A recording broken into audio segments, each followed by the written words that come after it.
Hi friends, welcome to our channel. ఈరోజు notification చాలా మంచి నోటిఫికేషన్. వీడియోని పూర్తిగా ఎండ్ వరకు చూడండి, అక్కడ స్కిప్ చేయకుండా. ఈ వీడియోకి అయితే ఒక 50 లైక్స్ అయితే కోరుకోవడం జరుగుతుంది కాబట్టి ప్రతి ఒక్కరు కూడా లైక్ చేయడం అయితే మర్చిపోద్దు. సో లైక్ చేయడం వల్ల నాకు ఎంతో బూస్ట్ అండ్ ఎంకరేజ్మెంట్ ఇచ్చినట్టుగా ఉంటుంది. సో ఇక లేచకుండా నోటిఫికేషన్ పూర్తి డీటెయిల్స్ ఇప్పుడు మనం తెలుసుకున్నాం. మనకైతే ఇది గవర్నమెంట్ ప్రభుత్వం నుంచి అసిస్టెంట్ లైన్ మ్యాన్ కావాలనేసి వేకెన్సీ అయితే రిలీజ్ చేయడం జరిగింది. 10th క్లాస్ పాస్ అయిన వారు ప్రతి ఒక్కరు కూడా అప్లై చేసుకోవచ్చు. మనకైతే 19,900 వరకు కూడా జీతం అనేది ఇవ్వడం జరుగుతుంది. మొత్తం పోస్టులు వచ్చేసరికి 2,500 పోస్టులు అయితే రిలీజ్ చేయడం జరిగింది. సో ఏపీ వారు కావచ్చు, టీఎస్ వారు కావచ్చు, మేల్ అండ్ ఫీమేల్ క్యాండిడేట్స్ ప్రతి ఒక్కరు కూడా అప్లై చేసుకోవడానికి అర్హులు అనేసి వీళ్ళైతే చెప్పడం జరుగుతుంది. సో ఎవరు కూడా మిస్ కావద్దు ఇటువంటి నోటిఫికేషన్కి ఫుల్ డీటెయిల్స్ తెలుసుకోబోయే ముందు నాదొక చిన్న రిక్వెస్ట్. మన ఛానల్కి ఫస్ట్ టైం కానీ వస్తే తప్పకుండా సబ్స్క్రైబ్ చేసుకొని దాని పక్కన ఉన్న బెల్ ఐకాన్ అయితే క్లిక్ చేయండి. అప్పుడే నేను పెట్టిన ప్రతి వీడియో కూడా మీ వరకు నోటిఫికేషన్ రూపంలో వస్తుంది. ఇక లేట్ చేయకుండా నోటిఫికేషన్ పూర్తి డీటెయిల్స్ ఇప్పుడు మనం తెలుసుకుందాం. ఇక్కడ చూడండి, 2,500 పోస్టులు state power corporation limited PSPCL recruitment 2024 అనేసి ఇవ్వడం జరిగింది. 10వ తరగతి ఉత్తీర్ణత ఉద్యోగాలు అనేసి ఇవ్వడం జరిగింది. ప్రభుత్వ పరీక్షల నవీకరణలో చివరి తేదీ వచ్చేసరికి జనవరి 15 వరకు మాత్రమే ఈ యొక్క వేకెన్సీ అనేది ఉన్నదన్నమాట. సో ఈలోపు అప్లై చేసుకుంటే చాలా మంచిది. సో ఇదైతే Punjab state power corporation limited నుంచి ఈ యొక్క వేకెన్సీ అనేది మనకి రిలీజ్ చేయడం జరిగింది. రిక్రూట్మెంట్ కోసం తాజా నోటిఫికేషన్ను విడుదల చేసింది. అసిస్టెంట్ లైన్మెన్ పోస్ట్ కోసం దరఖాస్తులు ఆహ్వానించబడ్డాయి. అలాగే విద్యా అర్హత వివరాలు, అవసరమైన వయో పరిమితి, ఎంపిక విధానం, ఫీజు వివరాలు మరియు ఎలా దరఖాస్తు చేయాలి వంటి ఇతర వివరాలు కూడా కింద ఇవ్వబడ్డాయి అనేసి క్లియర్గా అయితే ఇవ్వడం జరిగింది. సో ఎలా అప్లై చేయాలి అనేది కూడా ఈ వీడియోలో తెలపడం జరిగింది కాబట్టి ఎండ్ వరకు చూడండి, ఎక్కడ స్కిప్ చేయకుండా. అయితే మనకి సంస్థ వచ్చేసరికి Punjab state power corporation limited అనేసి ఇవ్వడం జరిగింది. సో ఉపాధి రకం వచ్చేసరికి పంజాబ్ ప్రభుత్వ ఉద్యోగాలు అనేసి క్లియర్గా అయితే మెన్షన్ చేయడం జరిగింది. ఖాళీల సంఖ్య చూసుకుంటే 2,500 పోస్టులు అయితే ఉన్నాయన్నమాట. జాబ్ లొకేషన్ చూసుకుంటే పంజాబ్ అనేసి ఇవ్వడం జరిగింది. పోస్ట్ పేరు చూసుకుంటే అసిస్టెంట్ లైన్మెన్ అనేసి ఇవ్వడం జరిగింది. అధికారిక వెబ్సైట్ వచ్చేసరికి మనకి మీకైతే కింద నా డిస్క్రిప్షన్ బాక్స్లో ప్రొవైడ్ చేయడం జరిగింది. అక్కడికి వెళ్ళి మీరు డైరెక్ట్గా అప్లై చేసుకోవచ్చు అనమాట. అధికారిక వెబ్సైట్ ఓపెన్ చేసి సో మీరైతే దరఖాస్తు విధానం వచ్చేసరికి ఆన్లైన్లో మాత్రమే అప్లై చేయవలసి ఉంటుంది, ఆఫ్లైన్ కాదనమాట. సో మీరు డైరెక్ట్గా ఇంటర్నెట్ షాప్కి వెళ్ళి మీరు డైరెక్ట్గా అప్లై అయితే చేసుకోవచ్చు. చివరి తేదీ వచ్చేసరికి 1వ నెల 15, 2024 మీకు క్లోజ్ అవుతుందన్నమాట. సో 11 PM లోపు మీరు అప్లై చేసేసుకుంటే చాలా మంచిదన్నమాట. ఓకేనా. తాజా PSPC ఖాళీలు వివరాలు చూసుకుంటే మనకి అసిస్టెంట్ లైన్మెన్ ఉద్యోగాలు అనేవి రిలీజ్ చేయడం జరిగింది. సో మొత్తం వచ్చేసరికి 2,500 పోస్టులు అయితే ఉన్నాయన్నమాట. ఓకేనా. PSPCL రిక్రూట్మెంట్ 2024లో అర్హత షరతులు వివరాలు వచ్చేసరికి అర్హత వివరాలు చూసుకుంటే అభ్యర్థులు తప్పనిసరిగా 10వ తరగతి ఉత్తీర్ణులై ఉండాలి లేదా గుర్తింపు పొందిన బోర్డు నుండి తస్మానాన్ని కలిగి ఉండాలి అనేసి ఇవ్వడం జరిగింది. సో 10వ తరగతి ఉత్తీర్ణులై ఉంటే సరిపోతుందండి. సో లేదా గుర్తింపు పొందిన బోర్డు నుండి లేదా తస్మానాన్ని కలిగి ఉంటే సరిపోతుందండి. ఓకేనా. ఇది మొత్తం మీ యొక్క క్వాలిఫికేషన్ అనమాట. అయితే అవసరమైన వయో పరిమితి చూసుకుంటే కనీసం వయసు 21 సంవత్సరాలు నిండి ఉండాలి. గరిష్ట వయసు వచ్చేసరికి 38 సంవత్సరాలు అనేది అంటే 38 సంవత్సరాలు దాటకూడదు అనమాట. ఓకేనా. సో 38 సంవత్సరాల లోపు ఉంటే వీళ్ళైతే రిక్రూట్ చేసుకోవడం జరుగుతుంది. అయితే PSPCL ఖాళీ 2024 కోసం జీతం ప్యాకేజ్ మరియు ఎంపిక ప్రక్రియ.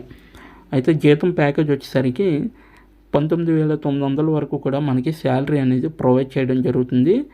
సో మీకు ఇంక్రిమెంట్స్ ఇవన్నీ కూడా ఉంటాయి.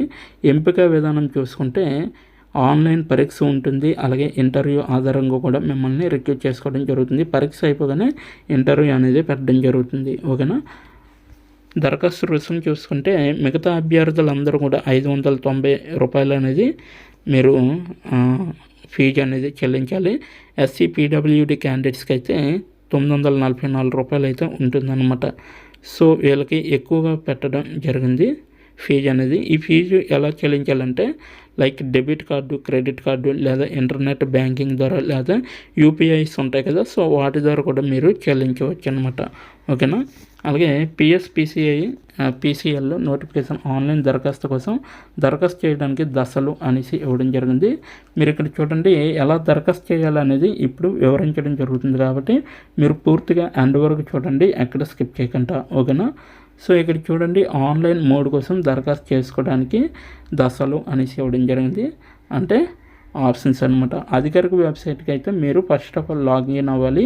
నేను ఇచ్చిన లింక్ ఓపెన్ చేసి డిస్క్రిప్షన్ బాక్స్లో నేను మీకు అప్లై ఆన్లైన్ లింక్ అనేది ఇవ్వడం జరిగింది. అక్కడికి వెళ్ళి మీరు లింక్ ఓపెన్ చేయగానే మీకు ఓపెన్ అవుతుంది అనమాట. సో ఒకవేళ ఇంటర్నెట్ షాప్కి వెళ్ళి మీరు డైరెక్ట్గా అప్లై చేయాలనుకున్నా సేమ్ అదే ప్రాసెస్ అనేది ఉంటుంది. అయితే అభ్యర్థులు ఆన్లైన్లో దరఖాస్తు చేసుకోవచ్చు అనేసి ఇవ్వడం జరిగింది. అభ్యర్థుల అవసరాలకు అనుగుణంగా అర్హత ప్రమాణాలను నెరవేర్చారని నిర్ధారించుకోవాలి. అలాగే అవసరమైతే దరఖాస్తు రుసుమును చెల్లించండి అనేసి ఇవ్వడం జరిగింది. అలాగే దరఖాస్తుని సమర్పణ కోసం సమర్పించే బటన్ పైన క్లిక్ చేయండి అనేసి ఇవ్వడం జరిగింది. నెక్స్ట్ భవిష్యత్తు ఉపయోగం కోసం అప్లికేషన్ యొక్క ప్రింట్ తీసుకోండి అనేసి ఇవ్వడం జరిగింది. అయితే అభ్యర్థులు ఆన్లైన్లో మాత్రమే దరఖాస్తు చేసుకోవాలి. వాటికి అవసరాలకు అనుగుణంగా అర్హతలు ఇవన్నీ కూడా వాటికి అటాచ్ చేయాలన్నమాట.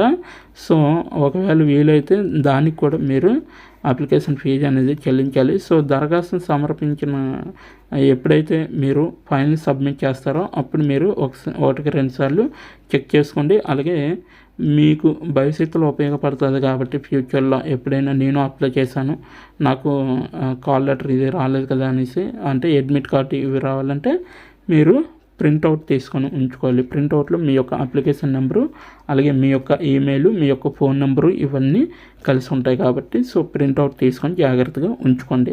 నెక్స్ట్ ముఖ్యమైన సూచనలు, ఇంపార్టెంట్ ఇన్స్ట్రక్షన్స్ అనమాట. దరఖాస్తు చేయడానికి ముందు అభ్యర్థుల నోటిఫికేషన్లో ఇచ్చిన సూచనలు చాలా జాగ్రత్తగా పరిశీలించాలి. సో దరఖాస్తుకు ముందే అప్లై చేయకుండా మీరు నోటిఫికేషన్ ఇచ్చారు కదా, సో ఆ నోటిఫికేషన్ పూర్తి వివరాలు మీరు తెలుసుకొని అప్లై చేయాలని వీలైతే క్లియర్గా మెన్షన్ చేయడం జరిగింది.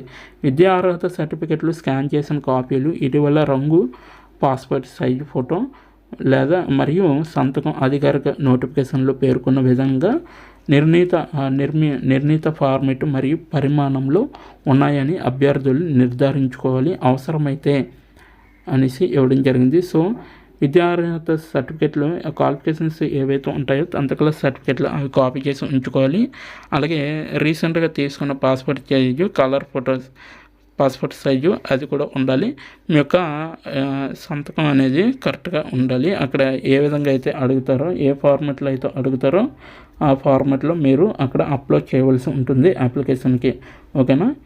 నెక్స్ట్ దరఖాస్తుదారు సరైన ఫోటోగ్రాఫ్ అప్లోడ్ చేయకపోతే మేల్ కావచ్చు, ఫీమేల్ కావచ్చు, అభ్యర్థిత్వం రద్దు చేయబడుతుంది. ఆ అప్లికేషన్ అనేది మిమ్మల్ని కన్సిడర్ చేయదు అనమాట. ఓకేనా. సో సరైన ఫోటోగ్రాఫ్ అంటే మంచి ఫోటో తీసుకొని అప్లోడ్ చేయండి. అలాగే అభ్యర్థులు ఆన్లైన్ దరఖాస్తు ముగింపు తేదీకి ముందే వీలైన త్వరగా సమర్పించాలని మరియు చివరి తేదీ వరకు వేచి ఉండొద్దని సూచించారు. ఎవరైతే అప్లికేషన్కి అప్లై చేసుకుంటారో అటువంటి క్యాండిడేట్స్ అందరూ కూడా మీరు ముందుగా అంటే ఎండ్ డేట్ వరకు కూడా ఉండకుండా ఇప్పుడే మీరు అప్లై చేసుకుంటే చాలా మంచిదన్నమాట. వీడియో చూసిన వెంటనే మీరు అప్లై చేసుకొని డైరెక్ట్గా మీరు ఎగ్జామ్కి అనేది అటెండ్ అవ్వచ్చు అనమాట.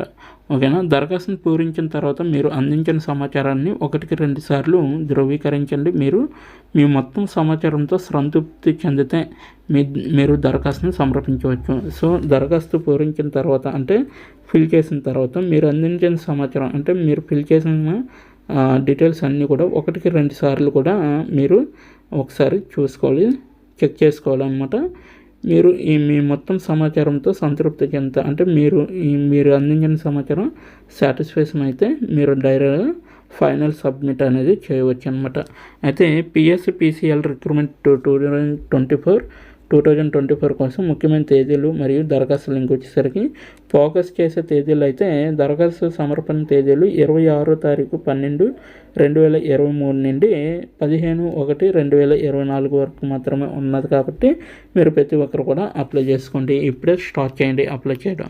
ఓకేనా. సో దీని యొక్క అప్లికేషన్ లింక్ అనేది నేను కింద మన డిస్క్రిప్షన్ బాక్స్లో ఇవ్వడం జరిగింది. అక్కడికి వెళ్ళి మీరు డైరెక్ట్గా అప్లై చేసుకోవచ్చు.